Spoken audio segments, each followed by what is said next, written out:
எப்போதாவது எதுவும் செய்யாமல் இருந்து பாருங்கள், டூ நத்திங் அப்படின்னு ஒரு விளம்பரம் வரதை நாம் பார்த்துருப்போம். இந்த வீடியோவில் நாம் சோம்பேறித்தனம் என்ன அப்படிங்கிறதையும், சோம்பேறித்தனத்துடைய ஆரம்ப நிலை, சோம்பேறித்தனத்துடைய உச்சம் என்ன அப்படிங்கிறத நாம் பார்ப்போம். சோம்பேறித்தனம்னா என்ன அப்படிங்கிறது நம்ம எல்லாருக்குமே தெரியும். இந்த சோம்பேறித்தனம் சில நேரங்களில் நமக்கு நன்மையை கொடுத்தாலும் பல நேரங்களில் நமக்கு கெட்டவே தான் கொடுக்கும். இந்த சோம்பேறித்தனத்துடைய உச்சம் என்ன அப்படின்னா தள்ளி போடுதல். சோம்பேறித்தனத்துடைய ஆரம்பம் என்ன அப்படின்னா காரணம் சொல்லுதல். சோம்பேறித்தனம் என்ன அப்படிங்கிறத நான் உங்களுக்கு சின்ன எடுத்துக்காட்டு மூலமாக சொல்கிறேன். சில நேரங்களில் நம்ம கைகளில் இருக்கிற ஏதாவது பொருள் தவறி கீழே விழுந்துடும். அதை நம்ம குனிந்து எடுப்பதற்கு யோசிச்சுட்டு இல்லைன்னா சோம்பேறித்தனப்பட்டுட்டு நம்ம கால்களால் எடுப்போம். அது நம்ம கால்களில் இருந்து நழுவி எங்கேயாவது கை கூட எட்டாத ஒரு இடத்துல போய் விழுந்துடும். கட்டிலுக்கு அடியிலையோ பீரோக்கு அடியிலையோ போய் விழுந்துடும். நாம் ரொம்பவே தேடிட்டு இருப்போம்.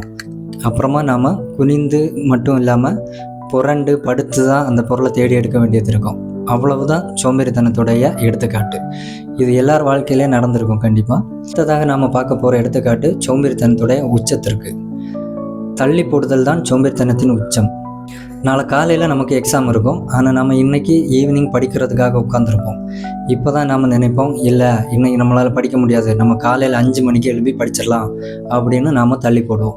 காலையில் 5 மணிக்கு நினைப்போம், 9 மணிக்கு தான் எக்ஸாமு, நம்ம அதுக்கு முன்னால் படித்து முடிச்சிடலாம், 7 மணிக்கு நம்மளால் படிக்க முடியும் அப்படின்னு நினச்சிட்டு நாம் திரும்பவும் தள்ளி போடுவோம். அப்புறமா அரியர் விழுந்து திரும்ப நாம் ரொம்ப தள்ளி போக வேண்டிய நிலைமைக்கு வந்துடும். இதுதான் சோம்பேறித்தனத்தின் உச்சம். சோம்பேறித்தனத்தின் தொடக்கத்திற்கு நான் ஒரு எடுத்துக்காட்டு சொல்கிறேன். சோம்பேறித்தனத்தின் தொடக்கம் என்ன அப்படின்னா காரணம் சொல்லுதல். இந்த காரணம் சொல்கிறது நாம் சோம்பேறித்தனத்தில் தான் இருக்கோம் அப்படிங்கிறதே நமக்கு தெரியாமல் காரணம் சொல்கிறோம்.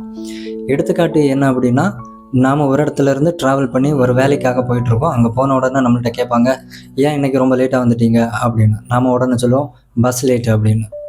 உண்மையான காரணம் என்ன அப்படிங்கிறது நமக்கு தெரியும். ஆனால் நாம் என்ன சொல்லுவோம், நாம் லேட்டு இல்லை, பஸ்ஸு தான் லேட்டு, அதனால தான் ரொம்ப லேட்டாக வந்துட்டோம் அப்படின்னு.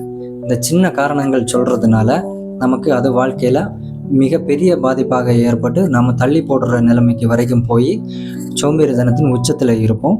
சோம்பேறித்தனத்தின் உச்சத்தில் இருக்கிற யாருமே வாழ்க்கையில் வெகு சீக்கிரம் முன்னேற முடியாது அப்படிங்கிறத நாம் புரிஞ்சுக்கணும். இந்த சோம்பேறித்தனத்தை மையக்கருவாக வச்சுட்டு நான் உங்களுக்கு ஒரு கதை சொல்கிறேன். அந்த கதையோட வீடியோ கீழே லிங்க் பண்ணுறேன். இந்த கதை மூலமாக எது சோம்பேறித்தனம் அப்படிங்கிறதையும் இந்த சோம்பேறித்தனத்திலேருந்து எப்படி விடுபடலாம் அப்படிங்கிறதும் அந்த கதையோட மைய கருத்தாக இருக்கும். பார்த்து தெரிஞ்சுக்குங்க.